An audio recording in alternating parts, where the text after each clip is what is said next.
আসসালামু আলাইকুম। আমি আবারও চলে এসেছি তোমাদের জন্য আরেকটা ভিডিও নিয়ে। তো গাইজ, আজকে আমরা চলে এসেছি আমাদের স্কুল ছুটিতে দাদু বাসায়।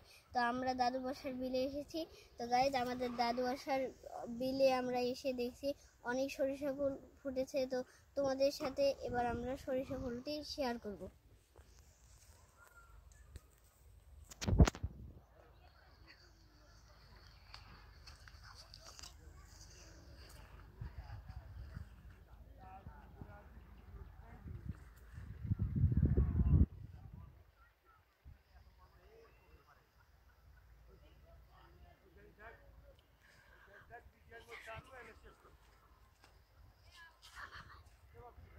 তো গাইজ, আশা করি তোমাদের এই ভিডিওটা ভালো লেগেছে। ভালো লাগলে তাড়াতাড়ি লাইক করে দাও। আর তোমরা যদি এই ভিডিও আরও দেখতে চাও তাহলে তোমরা তাড়াতাড়ি আমার ভিডিওটা শেয়ার করে দাও। তো গাইজ, আজকে আমাদের বিদায় নিচ্ছি। Bye bye.